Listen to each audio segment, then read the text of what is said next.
Shalom umat Tuhan. Kita bersyukur kepada Tuhan buat hari ini.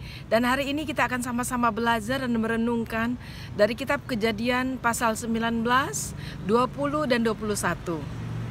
Mendahului pasal 19, kita tahu di pasal 18 bahwa Allah menampakkan diri kepada Abraham.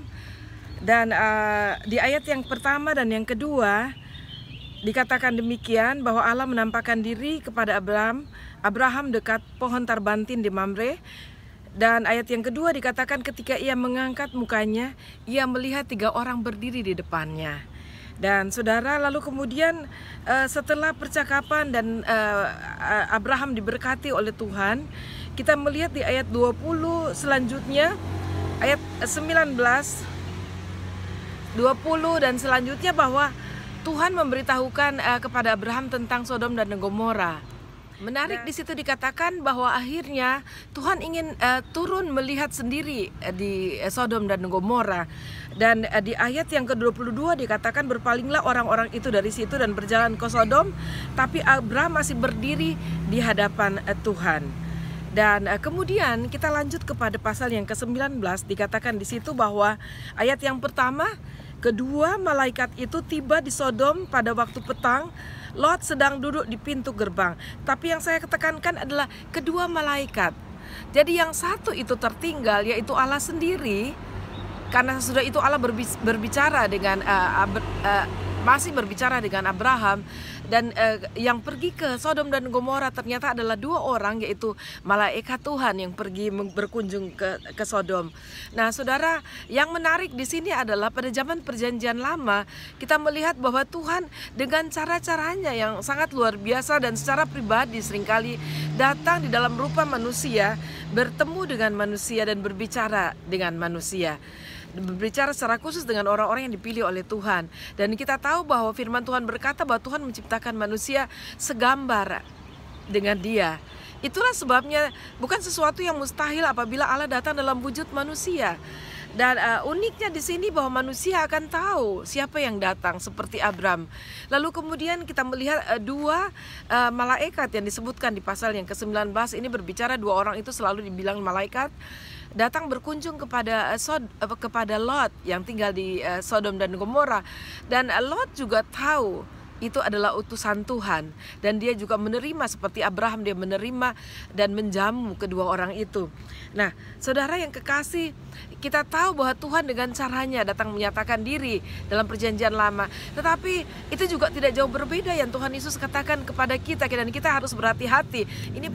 Ini perenungan bagi kita dengan peristiwa Abraham dan juga Lot, bahwa Tuhan juga bisa datang dalam rupa manusia kepada kita. Ingatkah Tuhan Yesus berkata pada saat dia bilang banyak orang yang tidak melakukan apa yang Tuhan kehendaki, dan waktu Tuhan tidak mengasihi orang lain ya, dan Tuhan bilang datang kepada Tuhan, lalu Tuhan bilang pada saat aku lapar kamu tidak memberi makan, pada saat aku haus kamu tidak memberi minum, pada saat aku telanjang kamu tidak memberi pakaian. Lalu kemudian murid-murid berkata, kapan engkau seperti itu? Tapi Tuhan bilang, kalau kamu menjumpai sesamamu di sekitarmu, itulah aku yang datang kepadamu. Intinya dalam bahasa saya seperti itu. Jadi mari kita harus berhati-hati dengan orang yang ada di sekeliling kita pada saat ini, agar kita boleh menjadi sensitif dan kita dekat dengan Tuhan, supaya kita dapat menangkap apakah itu Tuhan yang sedang datang kepada kita dan sedang berbicara kepada kita. Haleluya. Dan saudara, kita akan terus kepada pasal yang ke-19. Kita melihat bahwa manusia sudah jatuh di dalam dosa. Dan Tuhan begitu sedih melihat manusia hidup di dalam dosa. Mari kita bangkit dari keterpurukan kita. Kalau saudara sedang menyimpan dosa yang tidak diketahui orang, apalagi yang dosa yang nyata-nyata orang lain boleh mengerti, saudara sedang hidup di dalamnya, mari bangkit keluar dari keadaan seperti itu. Karena Tuhan mengasihi kita, dan Tuhan sudah menetapkan kita untuk menjadi orang-orang yang diselamatkan dan diberkati oleh Tuhan. Dan kita lihat bahwa Tuhan sangat-sangat serius. Dan kita melihat ya keadaan Sodom dan Gomora. Kalau saudara memperhatikan di ayat yang ke 5, 6, 7, dan 8, bagaimana bejatnya orang-orang di Sodom dan Gomora itu. Pada saat mereka mengerti ada 2 utusan Tuhan itu datang dan kemudian masuk ke rumah Lot, karena Lot meminta mereka untuk tinggal di rumahnya, untuk menginap semalam di rumahnya. Dan dikatakan firman Tuhan, semua laki-laki nggak tua nggak muda datang untuk menyerbu rumah Lot dan meminta untuk kedua orang itu untuk keluar, dan dengan kata-kata yang sangat-sangat kita bisa lihat ya pengertiannya pada saat respon dari Lot sedemikian. Mereka bilang bahwa mereka berdua, kita mau pakai itu dengan cara yang ya lebih mengarah kepada seksual, saudara, sehingga Lot harus keluar dan dia bilang, saya punya 2 anak perempuan yang masih perawan, saya akan kasih itu sebagai ganti dari 2 orang itu, dan kamu boleh apa-apakan itu anak perempuanku sesuka hatimu. Dan mereka tetap memaksa untuk mereka mau lelaki. Saudara sudah mengerti maksud saya itu seperti apa ya, saudara. Dan kita melihat Tuhan begitu sedih.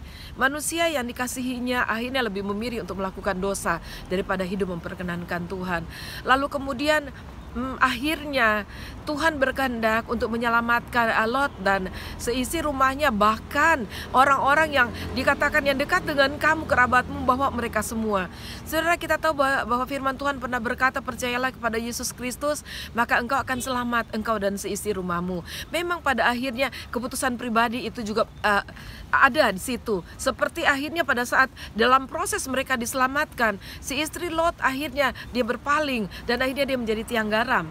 Nah, saudara, ini juga keputusan pribadi. Sebab itu memang kasih karunia Tuhan bisa menyelamatkan kita oleh orang-orang yang dekat dengan Tuhan, yang berdoa bersyafaat bagi kita, dan Tuhan memperhitungkan hidup mereka. Tetapi pada akhirnya adalah keputusan kita untuk terus berjalan bersama Tuhan, atau kita berpaling dan melihat ke belakang, melihat ke dunia ini dan melihat segala keindahan dunia yang fana. Nah, saudara, sesudah pasal yang ke-19 ini, setelah Tuhan menunggang balikan Sodom dan Gomora, kita tahu bahwa Abraham, sesudah itu cerita Abraham meneruskan perjalanannya. Di pasal yang ke-20, dan kemudian Abraham bertemu di tanah Negeb. Kemudian dia meninggalkan Negeb, lalu ia tinggal di Gerar sebagai orang asing, dan dia berjumpa dengan Abimelek, raja dari Gerar itu. Dan hal yang menarik di sini kita lihat bahwa Abraham tetap dilindungi oleh Tuhan, tetap diberkati oleh Tuhan, dan kita terbuka bahwa pengakuan Abraham bahwa Sarah itu saudaranya itu memang benar, karena dia adalah sebapa tetapi lain ibu. Jadi mereka masih bisa dianggap saudara. Jadi dalam hal ini memang Tuhan memperhitungkan sebagai kebenaran bagi Abraham, karena memang dia tidak salah dengan pernyataannya. Tetapi walaupun kita tahu di balik itu, karena dia agak khawatir, dia takut Abraham memiliki istri Sarah yang cantik, sehingga dia takut kalau ada yang mau kepada istrinya, lalu kemudian dia dijahatin atau dibunuh dan lain-lain, dan dia mengasihi istrinya.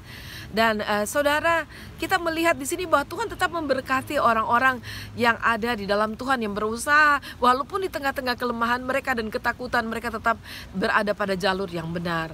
Dan kemudian di sini ada yang menarik di sini, saudara, kita melihat bahwa ya pertama kali Abraham disebut seorang nabi Tuhan dan membuat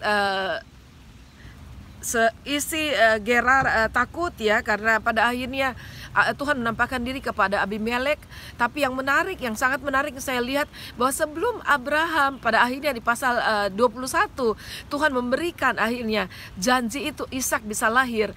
Tetapi saudara, Tuhan izinkan kita sebelum kita menerima berkat yang Tuhan janjikan kepada kita, sebelum kita sungguh-sungguh bersuka cita atas apa yang Tuhan janjikan, Tuhan ingin kita menjadi berkat. Lihat Abraham akhirnya melepaskan doa, dan Tuhan memang bermaksud dia berdoa memberkati Abimelek dan kerajaannya. Lalu kemudian Tuhan katakan oleh doa Abraham, akhirnya Tuhan membuka kandungan dari wanita dan juga raja, dan akhirnya mereka mempunyai anak, mempunyai keturunan. Itu luar biasa. Sebab itu dalam penantian kita akan kehendak Tuhan, pernyataan janji Allah bagi kita. Mari jangan kita lupa untuk tetap hidup di dalam Tuhan, hidup dalam kebenaran, dan menjadi berkat bagi sesama kita. Tidak harus menunggu bahwa kita sudah kaya dulu baru kita menjadi menjadi berkat. Tidak harus menunggu bahwa kita menjadi sehat dulu baru kita menjadi berkat. Saya banyak terima kesaksian-kesaksian orang-orang yang terkena COVID-19, anak-anak Tuhan, lalu kemudian dalam keadaan yang payah seperti itu, tetap mereka menjadi berkat, tetap mereka berdoa bagi sesama. Mari saudara tetap melakukan apa yang Tuhan mau bagi kita, karena Tuhan tidak pernah lupa akan janjinya bagi kita. Dan pasal yang ke-21 adalah pasal yang sangat-sangat menyenangkan, bahwa akhirnya Ishak boleh dilahirkan. Dan kita tahu bahwa Tuhan di dalam janjinya, Dia adalah Allah yang setia. Sebab itu tetap setia saudara, maju terus di dalam Tuhan, percaya akan Tuhan, dan sementara menanti janji Tuhan, mari kita tetap melakukan bagian kita. Jadilah berkat bagi sesama kita, biar Tuhan dipermuliakan atas kehidupan kita. Haleluya, Tuhan memberkati kita semua. Amin.